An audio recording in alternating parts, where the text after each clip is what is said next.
¿Qué tal? Muy buenas tardes a todos nuestros amigos acá de Identidad Luterana que nos acompañan en este momento y bueno, los que posteriormente van a ver el video.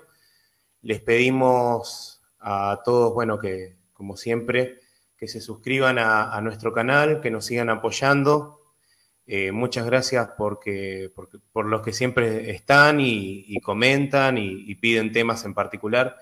Y bueno, en esta oportunidad tengo un invitado muy especial, al cual, bueno, aprecio mucho y si hay algo que te tengo que agradecer, Jonathan, ahora en el vivo y encima, así que por ahí no tuvimos demasiada charla, es, bueno, te voy a contar, para un parcial de filosofía, vi uno de tus videos de Santo Tomás y me fue bárbaro. Así que, bueno, con ustedes acá lo tengo el profesor Jonathan Ramos. Bueno, Jonathan, te invito a que te presentes, a que comentes. Me imagino que, bueno, igual la mayoría lo debe conocer, hay gente que lo sigue en las redes sociales y bueno, para el que no, bueno, yo creo que no debe tener redes sociales o algo así por el estilo, ¿no? Bueno, Jonathan, Juan, comentale a bueno, la gente quién sos. bueno, mi nombre es Jonathan Ramos, soy profesor de filosofía y de historia. Me dedico a la publicación, a la difusión del pensamiento y la investigación y difundimos a través de mi canal de YouTube que se llama Jonathan Ramos, filosofía, metapolítica y de vez en cuando también un poco de teología. Así que lo que tratamos de hacer es simplemente incentivar el pensamiento crítico, al pensamiento libre y sobre todo a la investigación seria, responsable y la búsqueda de la verdad, ¿no? Como horizonte de una vida libre.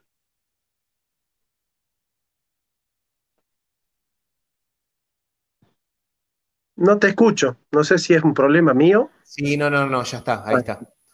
Bueno, el tema que hoy vamos a tocar, que creo que es muy importante, ¿no? Y es un lindo tema que creo que teológicamente muchas veces no se toca, ¿no? Y es Lutero, escolástica y bueno, filosofía y razón, ¿no? Tan cuestionado que es Lutero sobre estas tres cuestiones, ¿no? Entonces, yo creo que para meternos en el contexto, ¿no? Jonathan, yo creo que la primera pregunta que te podría hacer es, ¿qué sucedía en la época medieval con respecto a los estudios escolásticos? ¿Qué nos podés decir? bueno, mira, en realidad la vida intelectual de la Edad Media tiene sus vaivenes, sus altibajos. Ya desde la creación del Sacro Imperio Romano por Carlomagno allá en el siglo IX, ya de alguna u otra manera se va sintiendo la necesidad de crear un pensamiento teológico, filosófico, científico, que respalde la cristiandad. Bueno, ya en el siglo XII nacen las escuelas palatinas, las universidades palatinas, que son, bueno, las universidades del palacio, pero que de alguna u otra manera tienen regencia papal. Después surgen las universidades catedralicias, eh, y de alguna u otra manera, en el siglo XII, se va sintiendo la necesidad de que la universidad tenga una relativa autonomía con respecto a las jerarquías de la iglesia, y surge el sindicato de los intelectuales como un movimiento renovador donde hay una confrontación entre maestros seglares y maestros religiosos. Eh, Claramente ahí Jacques Legoff, por ejemplo, en Los intelectuales en la Edad Media, va a sostener que surge el intelectual como un sujeto político propio. De alguna u otra manera la filosofía iba a ganar una relativa autonomía. Eso va a hacer que las especulaciones filosóficas de a poco, si bien continúan con los temas teológicos, ciertamente de a poco, con el escotismo, con el ocamismo, bueno, se va desdibujando la alta escolástica en una escolástica baja, donde ya no se estudia el ser del ente y sobre todo el ser en sí mismo, que es Dios, sino las potencias de la razón, es decir, todo aquello que la razón puede conocer. Entonces, por ejemplo, Escoto dice, bueno, las potencias de la razón pueden desplegarse en las posibilidades de que el ente sea de esta manera o de esta otra manera. Ahora, si el ente es así, podría ser así y asá. Y esto tiene esta otra variante y esta otra variante. Entonces va abriendo ventanas donde hipotéticamente a través de la razón se va descubriendo todas las posibilidades de ser del ente. Y en virtud de eso hay un paso de la metafísica a la lógica, de la ontología a la nociología, y es así que se cae en planteos muy lógicos, muy extravagantes y de sutilezas muy finas con respecto a las distinciones. De hecho, a Duns Scotus se lo conoce como el doctor subtilis. A través de uno de los grandes maestros franciscanos, de los grandes alumnos franciscanos de Scotus, y de Guillermo de Ockham, que es Gabriel Biel, Lutero va a conocer la baja escolástica, donde se estudiaba, por ejemplo, si el principio formal es un principio que está en la materia o fuera de la materia. Ahora, si el principio formal es material, informa la materia primera o la materia segunda. Ahora, si es eseidad, ¿es principio formal sustancial o principio formal accidental? Ahora, si es Claro. principio accidental, entonces per accident o in esencia. Entonces empieza, y bueno, entonces Lutero conoce eso y dice, no, bueno, la verdad que si la filosofía es eso, la verdad que bueno, mucho gusto. Prefiero quedarme con ser un asno que estudia lo básico del Evangelio y no estar en las altas cumbres de la filosofía, porque para mí esas altas cumbres de la filosofía no representan nada, ¿no? Entonces, de alguna u otra Así manera, es. Lutero es una reacción frente a la baja escolástica, si se quiere. Claro, sí, no, eso queda muy claro. A veces se cuestiona, ¿no?, de que Lutero en realidad odiaba la filosofía y todo ese tipo de cosas, pero, por ejemplo, como hablábamos antes del vivo, ¿no? Un segundo. Eh, en la disputación de Heidelberg, ahora si quieren lo puedo presentar, Lutero escribe algo sobre estas cuestiones filosóficas, que si querés las podemos pasar y podemos ir analizándola. ¿Qué te parece? Con todo gusto. Bueno, entonces yo creo que ahí está el tema, ¿no? Eh, en ver estas cuestiones, porque por ahí siempre se dice así nomás, pero no hay ningún fundamento, nada, ¿no? Nunca se muestra esto, ¿no? Pero bueno, acá tenemos, en este caso, a ver si se está viendo. No, se me fue. Pero Sí bueno, se ve la ahí lo voy pantalla, a pero buscar. Se se ve me la fue. pantalla, pero no el Bueno, pero texto. mientras, Mm. claro, sí, sí, sí, veo que se me fue el texto.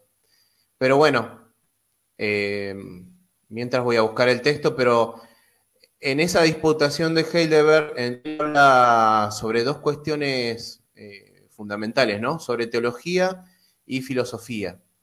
Entonces, ahí en esta parte en donde vamos a ver ahora, es el argumento a partir de, permiso, a ver, del artículo 29 al 40, ¿sí? Y esto se encuentra en el tomo 1 de los escritos de Lutero. Entonces, aquel que lo puede ver o lo puede conseguir a este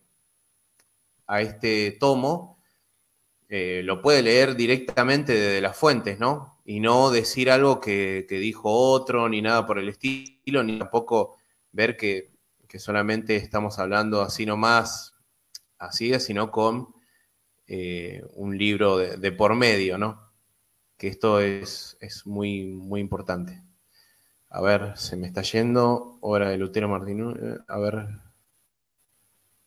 perdón al público. Bueno, estamos en vivo, así que estas cosas pasan. A ver. En urgencia y la gracia. Y la Diputación de Heidelberg. Ahí está. Acá tenemos los artículos y vamos a el 29. ¿Se ve ahora? No aparece en la pantalla. Tenés que dejar de ¿Ahora? compartir. Ahora sí, ahí sí. Ahora sí. Bueno, vamos a leer el 29, ¿no? Dice filosofía. Dice, aquel que quiera sin peligro filosofar en Aristóteles debe necesariamente hacerse bien simple en Cristo, ¿no?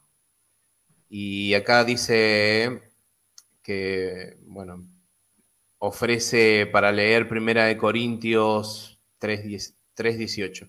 Bueno, ¿qué quiere decir con esto Lutero un poco? Mira,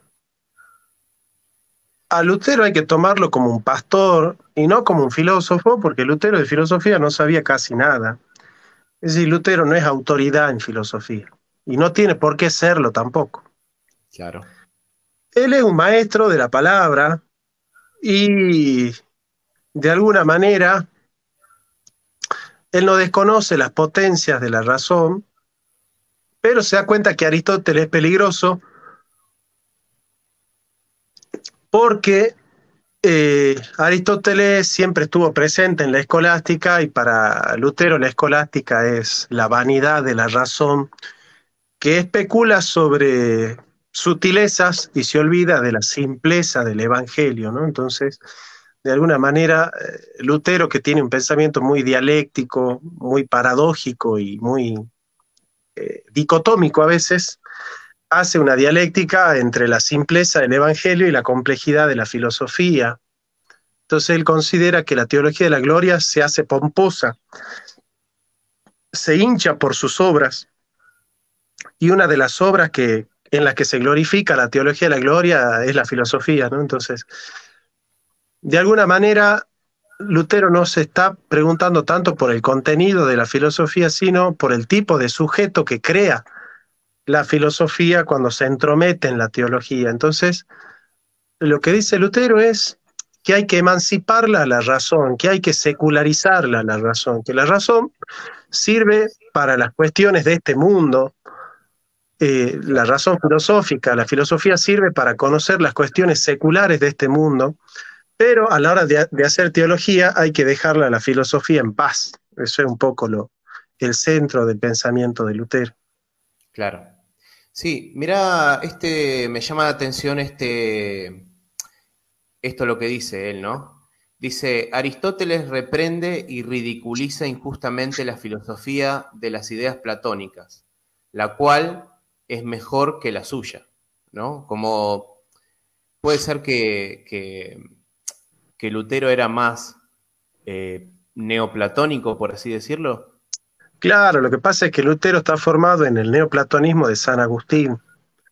Entonces, esa dialéctica dicotómica de Platón le sirve mucho más a fines del dualismo que plantea Lutero, que de alguna manera la continuidad, la sustancialidad, el naturalismo y el integralismo que plantea Santo Tomás de Aquino y el tomismo, ¿no? Entonces, claramente Lutero es más neoplatónico, de hecho el protestantismo en general es más neoplatónico que aristotélico. Sí. Bueno, y bueno, yo creo que una de las cuestiones más acá que vemos también dice, la controversia de Aristóteles contra aquel uno de Parménides, sea dicho sin ofensa para el cristiano, es un golpe de puños en el aire, ¿no? Que ese también podría llamar la atención de alguno que está entendiendo más o menos la charla de qué se trata, ¿no? Buenas. Sí, sí, o sea, lo que está planteando ahí Lutero, claro, es de alguna manera, que claro, como la teología se ha refugiado tanto en la filosofía y se ha vanagloriado de eso, de alguna manera Lutero es una reacción frente a esa pomposidad filosófica y plantea retornar a la pureza del Evangelio. Eso en la carta, en el comentario a la carta de los Gálatas y en algunos sermones va a aparecer mucho, ¿no? Esa idea. Eh, pero yo creo que hay que circunscribir muchas ideas de Lutero como reacciones frente a los usos y a los abusos de la filosofía de la época, ¿no? Sí, exactamente. Bueno, ahora eso te iba a preguntar, ¿no? Referido a el tema de la escolástica medieval y todas estas cuestiones, ¿no? Eh, qué es lo que por ahí Lutero cuestionaba? Porque muchos dicen que Lutero cuestionaba toda la escolástica, pero en realidad, ¿qué era lo que cuestionaba? Puede ser que sea las intervenciones, distintas o excesivas intervenciones que por ahí tenía la escolástica con respecto a la teología y esto, o cómo vendría a ser el asunto. No, la escolástica es un movimiento teológico y filosófico, es decir, no existe la escolástica sin la teología. Pedir una escolástica sin teología sería como pedir un fútbol sin pelotas. Lo que sí se puede mostrar es que en realidad muchos de los planteos de la teología se realizaban solamente desde la especulación filosófica. Entonces, claro, quedaba que acudir al Evangelio era una cuestión accidental. Es decir, como que podías o no podías consultar el Evangelio para resolver una cuestión teológica, ¿no? Entonces, Claro. de alguna u otra manera a Lutero le parece aberrante que la mayoría de las cuestiones teológicas se resuelvan por la filosofía y no en la consulta del Evangelio, ¿no? Entonces, Sí, claro, Lutero es leído como fideísta en función de esa denuncia, ¿no? Pero yo creo que entendiendo la denuncia, por ahí se entiende, por ahí el énfasis que hace Lutero en contra de las obras, en contra de la razón, en contra de la filosofía, en contra de todo aquello que los hombres llaman grande, en contra de todo aquello que los hombres llaman digno, que llaman noble, y a favor de todo aquello que los hombres llaman pequeño, inútil, vil o desagradable, ¿no? Entonces, de alguna manera, esa especie de dialéctica paradójica de Lutero va a marcar, creo yo, toda su itinerario teológico. claro. Entonces, yo lo que veo, ¿no? Y lo que voy analizando a partir de también mis estudios, es que estas intervenciones por ahí, cuando Lutero habla, por ejemplo, que la razón es la prostituta del diablo, esa famosa frase malentendida, viene a hacer estas cuestiones que estamos hablando ahora, ¿no? De estas intervenciones que en definitiva también tienen que ver con un tema bastante controversial dentro de la filosofía, ¿no? Entre la separación entre las cuestiones digamos, de lo que es la teología y la filosofía, o sea, dividir estas dos cuestiones, ¿no? Y también con respecto a la distinción entre fe y filosofía, ¿o no? ¿Viene por ahí, por ese lado del juego? Bueno, Lutero ciertamente deja muy claro los límites de la filosofía y circunscribe muy bien la utilidad de la filosofía.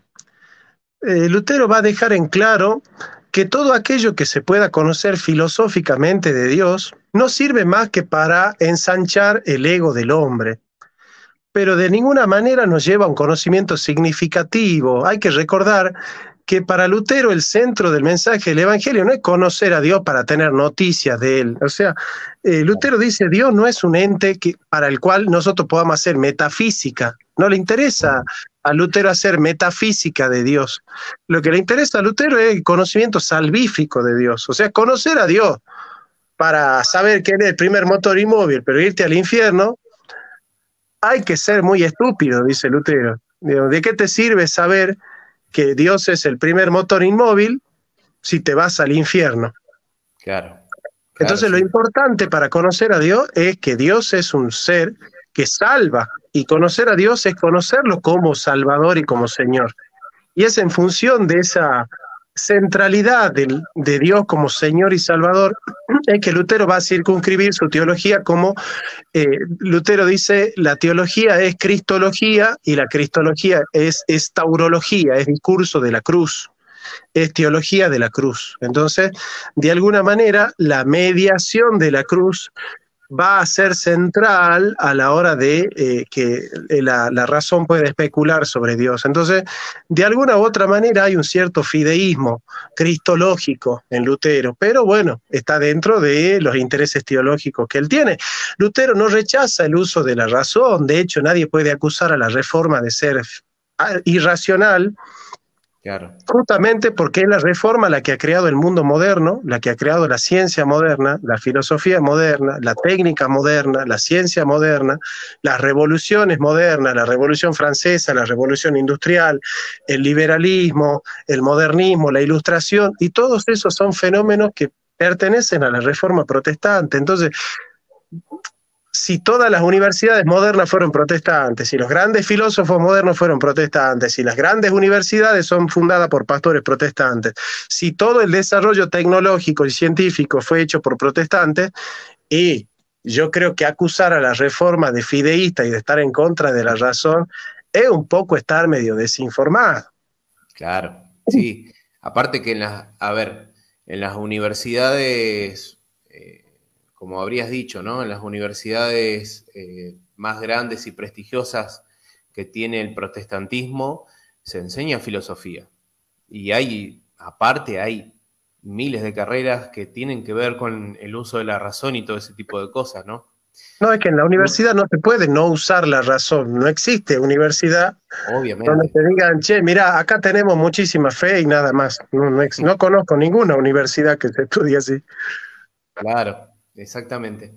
Bueno, es más, ahora me acordé de una frase particular de Lutero que dice sobre el uso de la razón, ¿no? Él decía, si mi llamado como cristiano está en la política, voy a hacer uso de la razón y voy a hacer uso de las leyes naturales. Dice, si voy a dedicarme a la caza o a la pesca, me dedicaré de lleno a utilizar todas las técnicas posibles. Y después dice también, con respecto a lo que es la agricultura, también de la misma manera, dice, analizaré el tiempo, el clima, dice, ahora, cuando son cuestiones de fe, dice, me voy a detener y voy a ver qué es lo que Dios dice y lo que Dios no dice, ¿no? Y ahí está el tema ese, ¿no? Del uso de la razón. Para nada, ¿no? Es Ahí que está. yo a veces digo, ¿qué, qué es lo que se lee, ¿no? Porque obviamente es un personaje controversial, es como que está en la deriva de los dos lados, ¿no? Siempre, yo voy a hablar también como luterano, siempre se habla de un Lutero, ¿no? Como el héroe, el No, bravo bueno, sajón, esto, y después está del otro lado, ¿no? De que se lo desnosta totalmente y Lutero era un borracho panzón que lo único que hacía era comer, ¿no? Y pensaba, no, porque esto. Entonces, hay un límite, ¿no? Nuestro límite creo que está en ser objetivos y como dijiste al principio, que es muy importante buscar la verdad, ¿no? Y bueno, yo a lo que voy es que creo que ahora, en este momento, o sea, el que tiene dudas de lo que venimos hablando, bueno, simplemente tiene que acercarse a las obras de Lutero y de algunos escritores, tanto católicos, ¿no? Como protestantes, que han hablado sobre él y sobre las diversas cuestiones, o no, Jonathan. difícil acercarse a Lutero sin entender, bueno, su contexto, sus intenciones, su metodología de análisis, su vida, ¿no? Es decir, es un autor complejo, como todos los autores siempre son complejos, los autores no son simples de analizar.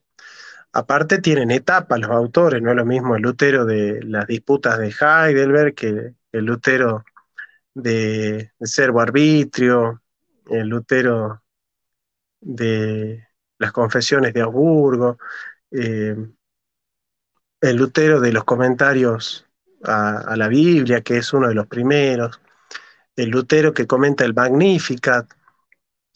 Hay todo un desarrollo, el Lutero de sobremesa, que es un Lutero mucho más suelto, este, bueno, mucho más licencioso en muchas cosas.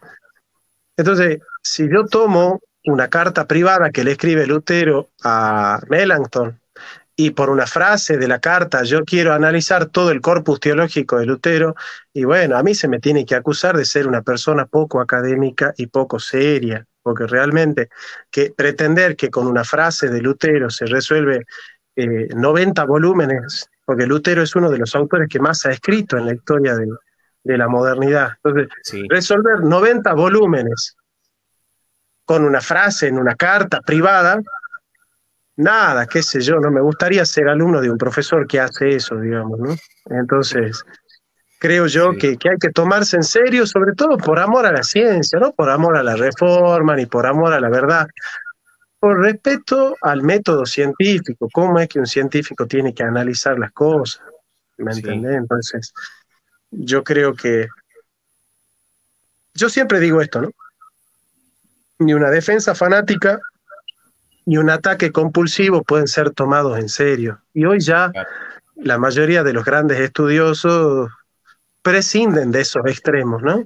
Entonces yo sí, creo que eso le hace mucho bien al análisis de cualquier personaje tan controversial como Lutero, y de alguna u otra manera el magisterio católico en encíclicas como Unitatis Redintegratio, Ut Unum Sim, va planteando con la Comisión para el Movimiento Ecuménico del Vaticano, va planteando, ¿cierto?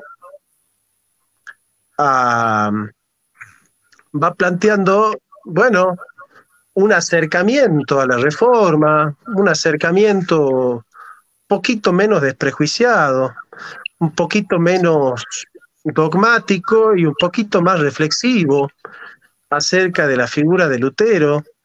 Y yo creo que eso le hace mucho bien en general a la ciencia, ¿no? Hay, sí, por ejemplo, este libro que tengo en mis manos del cardenal Casper, Martín Lutero, una perspectiva ecuménica. sí, ese libro es excelente. Eh, Lo eh, es, recomiendo.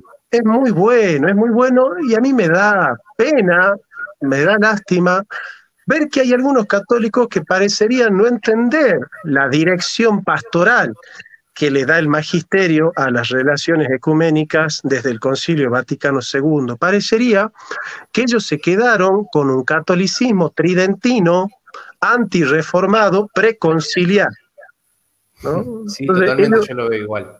ellos desde esa actitud preconciliar, vos fíjate que después del Concilio Vaticano, los avances del ecumenismo han sido muy grandes. De hecho, hasta en el 2000 se ha dado la declaración conjunta entre luteranos y católicos con respecto a la justificación por la fe. Claro, Después, bueno, una carta, una declaración Dominus Jesus de Joseph Ratzinger, donde sostiene que propiamente iglesia es la católica y que en realidad al protestantismo solo hay que decirle movimientos religiosos, pero no o comunidades religiosas, pero no propiamente iglesias. sí, Bueno, eso fue un retroceso con respecto a las relaciones ecuménicas, pero yo llamo a la reflexión de que los papas, desde Pablo VI en adelante, han tenido ya otra mirada con respecto al protestantismo y pensar que la reforma protestante es el enemigo y que la misión del catolicismo es destruirla a la reforma, primero es anacrónico, segundo no es respetar la historia fiel de los textos, porque el Lutero, este barrigón, borracho y sexópata, pertenece a una mirada que ha creado un contemporáneo de Lutero que se llama Juan Cocleo. sí, Y ya se sabe, ya los mismos católicos ya han hecho, se han escrito muchos libros, el mismo padre García Villoslada en los 2 tomos sobre Lutero de la BAC, ya mismo él explica que esa mirada ya es muy sesgada y no nos sirve para hacer un análisis concienzudo y reflexivo y crítico de la figura de Lutero, ¿no? Entonces, a mí me parece que hay que superar esas miradas mezquinas, sesgadas y fanáticas para tener una perspectiva mucho más objetiva acerca de la figura de Lutero con sus luces y sus sombras, porque esa mirada fanática y romántica sobre Lutero de la Iglesia luterana también ya fue dejada de lado hace tiempo y la Iglesia luterana ya no presenta a un Lutero de una manera tan romántica y tan apologética como lo hacía en un momento, ¿no? Claro, exactamente. Estoy buscando el libro de el padre Rabasi, Luterándonos. Lo tengo ahí, Bueno. pero para que vea la gente que uno también lee sus argumentos, ¿no? No es que uno deja de leerlos, ¿no? Y yo cuando analicé este libro, la verdad me llamó la atención porque hay ciertos matices, ¿no? Que te dicen que el libro está mal, con todo el respeto hacia esa Mirá, persona. Por ejemplo, ¿viste los artículos? Perdón que te corte. ¿Viste? Por ejemplo, dice LW y te dice un número.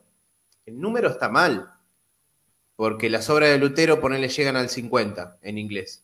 Y Luther Works, y por ahí tenía otro número que nada que ver. Y si che, vos ¿y por qué no hace un video mostrando todas esas inconsistencias? Es que lo voy a hacer, lo voy a hacer. Tenía ganas porque yo digamos, estaba preparando eso, pero bueno, después surgieron otras cosas de los Mirá, finales de filosofía y entonces ¿vos qué estuve estudiás? complicada. Pero bueno, estaría interesante hacerlo. Sí, sí, porque ¿Vos qué estudiás? estudio la licenciatura en filosofía en la Universidad Católica de La Plata y bueno, y también Uf, estuve estudiando el profesorado de Ciencias Sagradas en un instituto católico que se y sí, llama Pedro Goyena y la verdad, mis profesores, hasta he dado una clase de Lutero, de lo que era Lutero y el luteranismo, está muy bien. porque Déjame decir algo con sí, respecto a ese tipo de textos que escriben algunos curitas por ahí. acá está, Eh, mirá, a ver. sí, sí, lo conozco al texto, sí, sí. No lo he leído, no tengo la dicha de haberlo leído todavía. Seguramente habrán cosas interesantes porque es un autor, Ravasi es un autor que muchas veces dice cosas interesantes. Eh, Mirá, ciertamente esos textos muestran que el rumbo que eligió la Iglesia Católica desde el Concilio de Trento hasta el Vaticano II tiene que ver con un progresivo acercamiento hacia las posturas protestantes, Sí, ¿no? sí, Y esto, eso es lo que transmite, ¿no? Para mí, esa idea de que la Iglesia Católica se está luterando, es decir, va en el sendero de la reforma.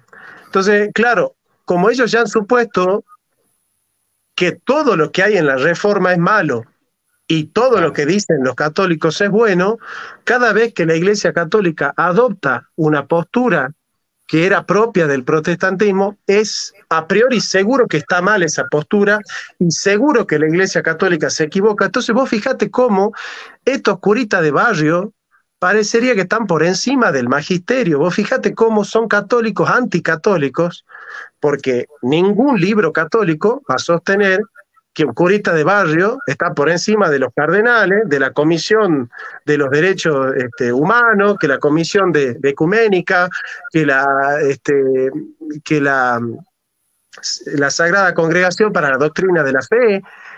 Es decir, si las encíclicas papales van en consonancia de el ecumenismo, si el Concilio Vaticano II tuvo veedores metodistas, por ejemplo, Miguel Bonino, si Sí, si hay una apertura del catolicismo a reconocer ciertos avances en la teología y en la teología bíblica que fueron patrimonio de la Reforma Protestante, bueno, parecería que hay curitas de barrio que están por encima de los cardenales, están por encima de los obispos, están por encima de las instituciones del Vaticano, y bueno, son estos curitas los que les tienen que advertir a los católicos que el rumbo que le está dando el magisterio católico con su papa infalible a la Iglesia Católica es un rumbo incorrecto.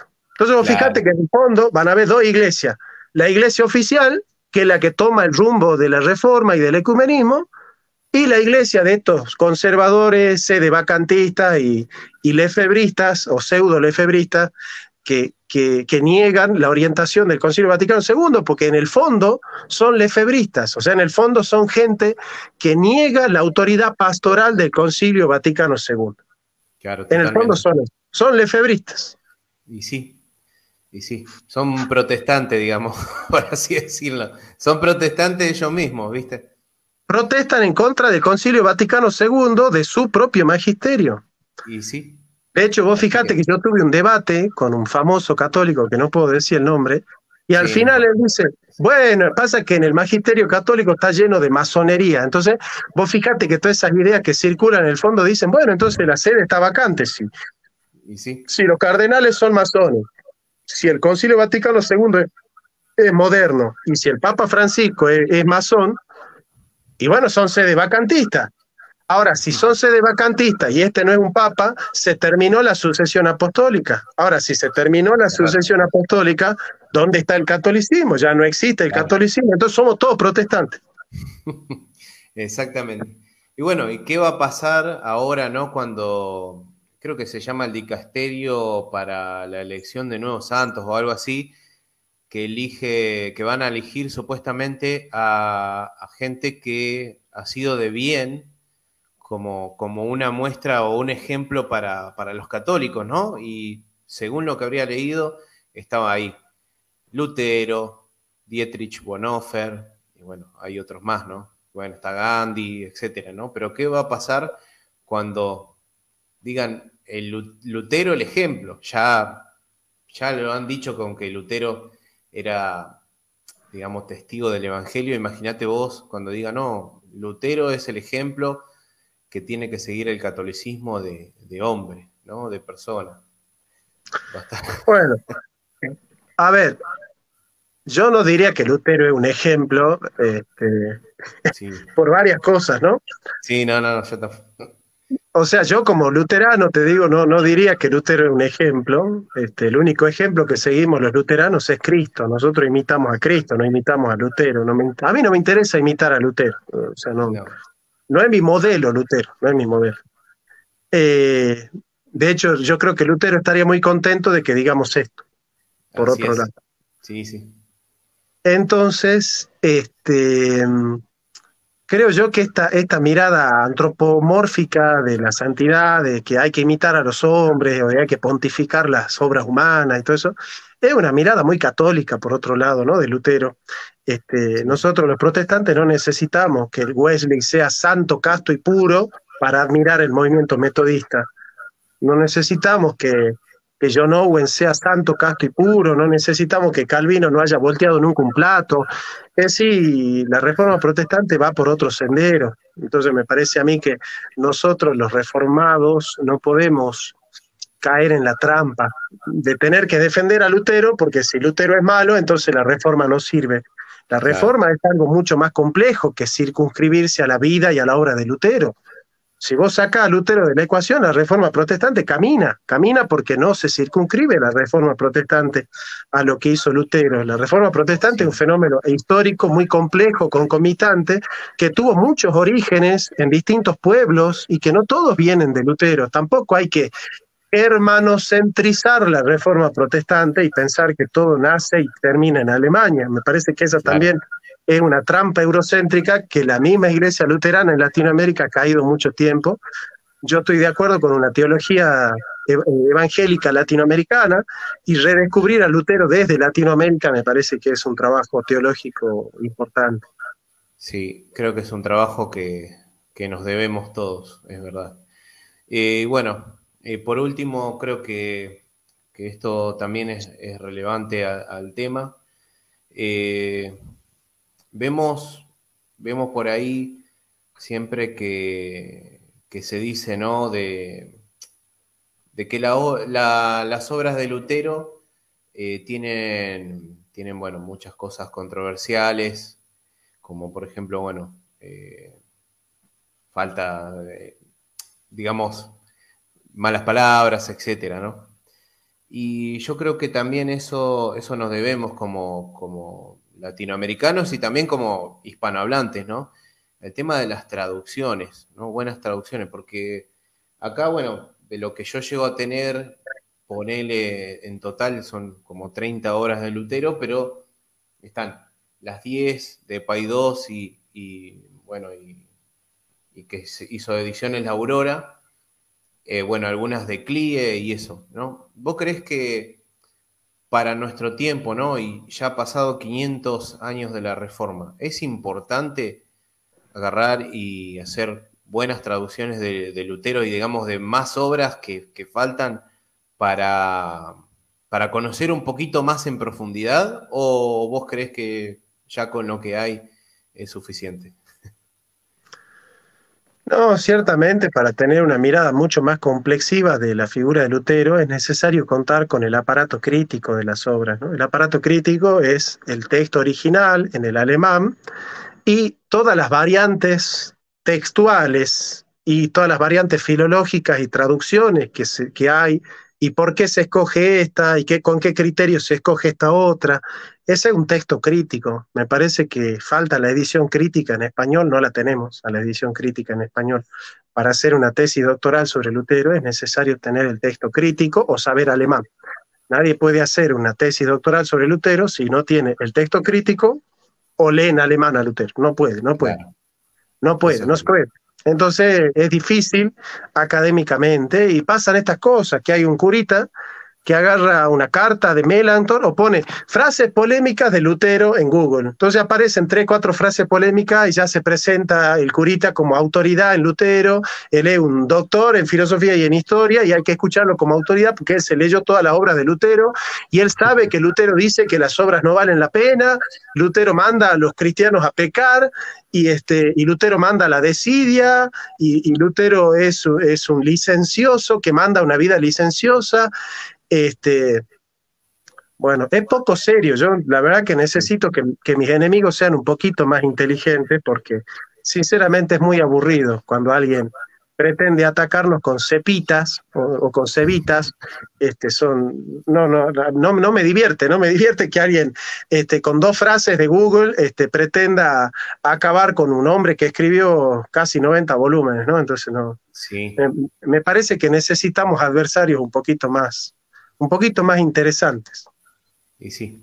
Bueno, Jonathan, te doy las gracias bueno, por aceptar esta invitación, por esta charla. Y bueno, por último, te quería decir si, a ver, si querías eh, anunciar un poco más sobre el tema de tus cursos de filosofía, dónde pueden escribirte. Uh -huh. Y además de eso, bueno, tus libros también para que la gente conozca Sí, mira, yo lo que tengo estás varios escribiendo. libros, entre ellos Teología de la Teología, El lenguaje de Dios, de Santo Tomás a Jean-Luc Marion, Crítica de la Razón Crítica, con prólogo de Agustín Laje. Y mis cursos de filosofía se dictan los domingos a las 18 horas en mi canal de YouTube, ahí está toda la información.